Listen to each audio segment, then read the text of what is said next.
No. It definitely makes us go quicker. Alright, recording? Yes. Alright, Chase and I get ready to put the gas tank back in the car. I've since lost some of the hardware, but we got enough nuts and bolts around here to make it do, right?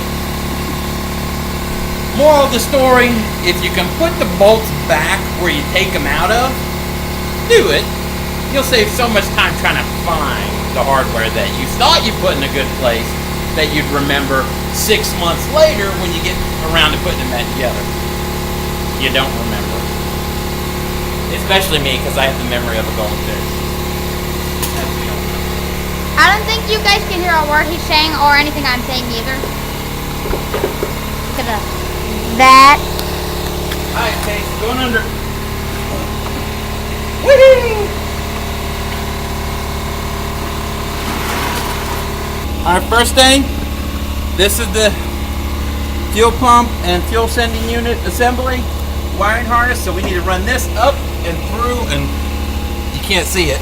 Yeah, I can't see it. But there's a hole up here that it comes through, so we got to get that fed. There it goes. Ah, you did. Ow! I'm confuzzled. Oh, I hate splinters. Is lift the gas tank up. You're going to have to lift the front up, okay? And then put these straps under, and you see how they go in this bolt, this dangly bolt? And then put one of these nuts on. Here's your nut for the front. Here's my nut for the back. Okay?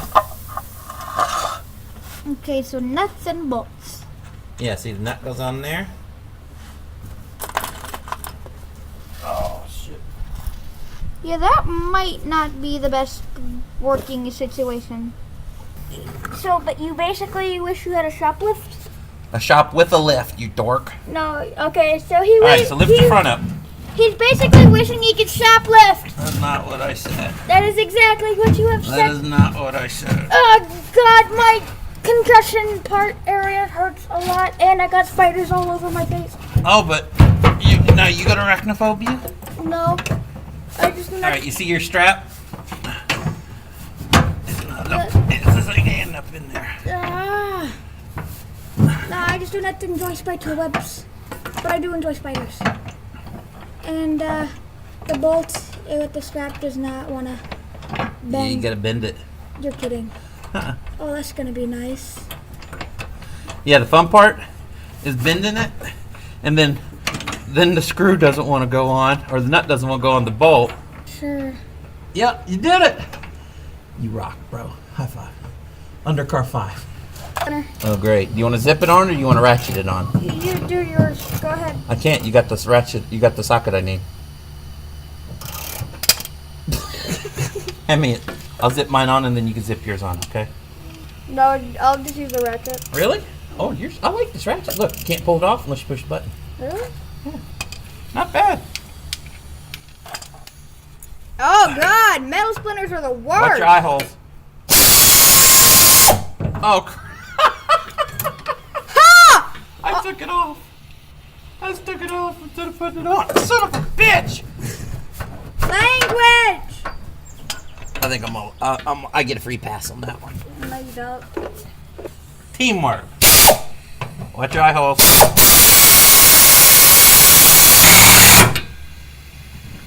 Alright, did I put yours on? Yay. It makes it so much quicker, don't it? Just make sure you got it on straight. There you go. Hit that button. Watch your eyes. There you go. Isn't that easier? Oh God, you get it off. I've had that problem once or twice before. Can't get it in? A little bit of it. Yeah, you get over, you get more practice. Yeah, I'm going to punch you after this, just because you said that. My shoulder. Oh, but wait. That was the easy part. Now we gotta put on this. And it only goes on one way. But the good thing is you're there. So, alright, these gotta get tucked up in like this. Mm-hmm. And then that plate goes across here to here. See the bolt holes? So this goes on like so. Story time with Dad.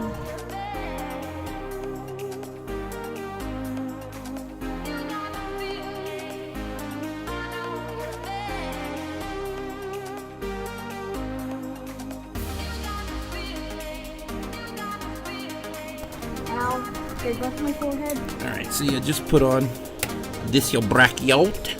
Now we got one more to put on over here. Having fun? Car stuff's awesome, isn't it? Car stuff is awesome. Totally awesome, isn't it?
All right, well, we're about to finish up with episode 31. I just thought I'd give you guys a look at the EP3 SI 5-speed that we're putting into the Blur.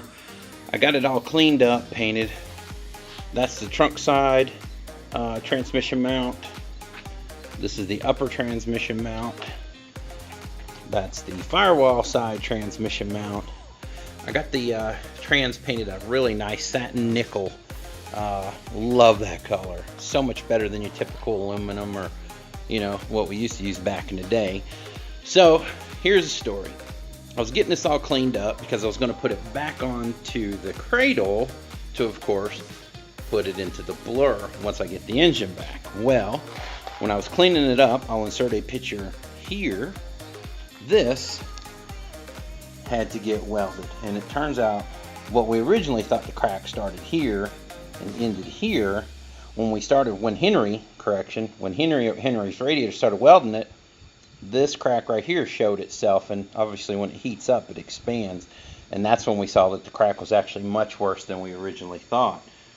So Henry got it all welded up for me. TIG welded it up. Cost me $45. Once again, thank you, Henry, over at Henry's Radiator.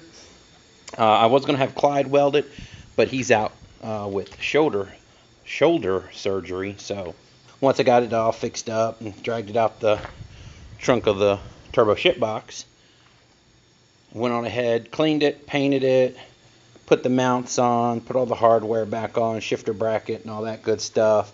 Vehicle speed sensor, which is hiding down there. All right, that leads me into where we at on the car. Well, to be perfectly honest with you, I'm waiting on parts. The engine is over at Mike at K-Swap MR2 Mike's. He ran into a couple of big jobs that needed to get done before it could get to my engine, and I believe that's been there for about a week or so now. So it's probably going to take twice as long as we originally thought. I'm hoping I can get it this coming weekend, because I'm really at a standstill as far as what I can do on the car. I don't have I have the transmission. Well, that's good. I don't have an engine. The clutch is down there in Panama City. I'm waiting on Antonio to send me that. All right, let's see. Where was that? Okay. The engine's at Mike's. I got the transmission. That's done. The clutch is down at Euro Pacific Auto Tech, and Antonio's supposed to pull it out of my 88 with the K24 swap, which is what competition clutch hyper single. So that's supposed to be good for 500 at the wheels. So we're going to put that in the Brian's car, and we're going to order a twin disc for my car, which is should be well over 500 at the wheels. So I need to get Antonio, and they're super busy, and I understand, but at the end of the day, I really need this clutch, and if I have to drive down to Florida to get it, I will, but that's how important and that's how much I need that clutch.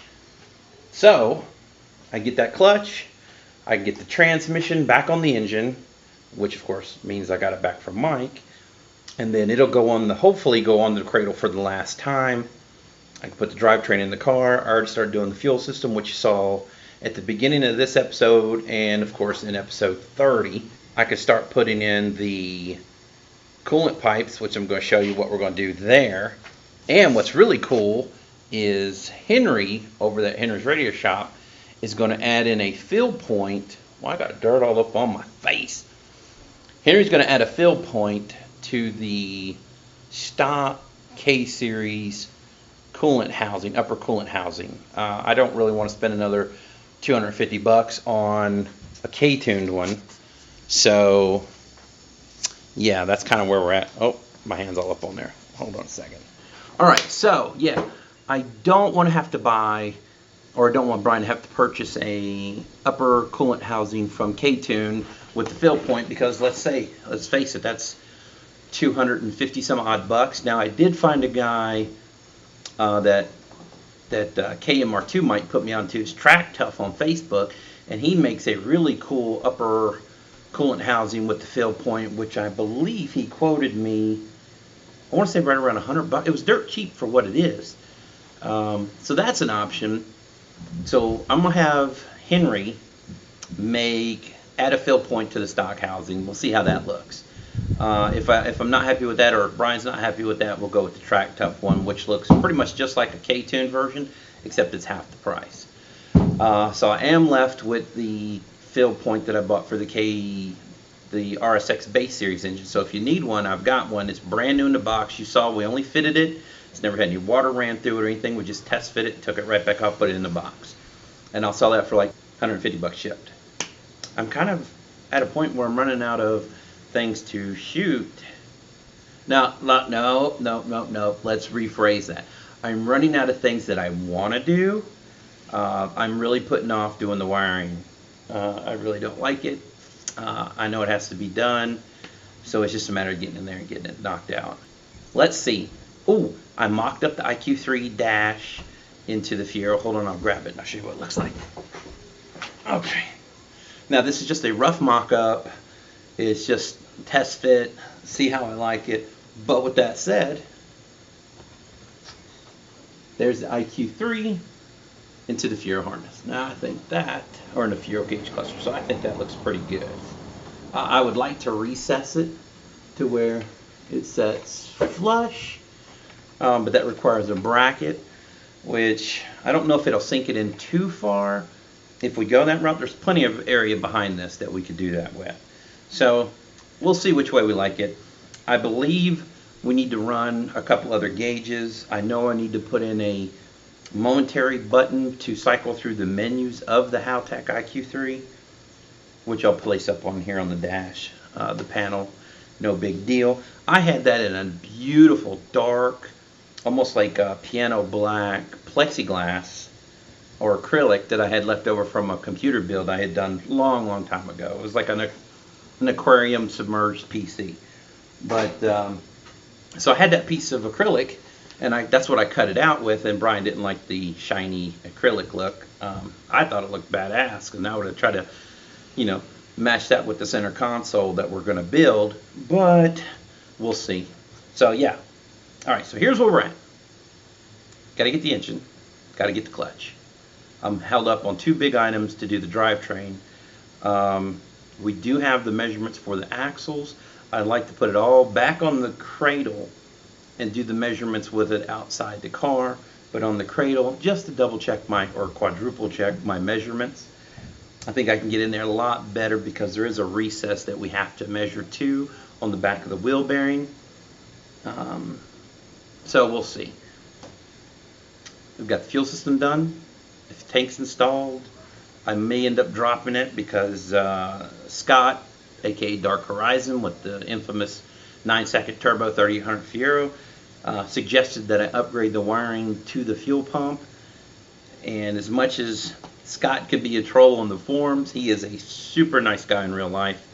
And to be honest with you, the guy's been there, done that, wrote the book. So if he says, I highly recommend you do something on a Fiero, you can guarantee that he's been there, done that, tried it, failed, upgraded, and got it to where it works. So I'll probably go ahead and drop the tank and upgrade the wiring to the fuel pump. dash. Got to start knocking out the wiring for that. We're gonna pull. Oh yeah. We're gonna pull the dash out of the Fiero and we're gonna flock it. Next month or on the 1st, whenever Brian sends me the money, we'll order the kit to flock the dash. I'm gonna do the A pillars, the B pillars, the dash, the gauge housing, and eventually I'll probably do part of the center console that I'm going to build, which should be fun. I'm gonna build a custom, and I'll tell you why. I'm gonna build a completely new center stack in the Fiero. You understand, where the HVAC vents, the heater controls, the radio, all that mounts in that center stack. And on the GT, we got the 2 little auxiliary gauges up top. I'm gonna do away with all that.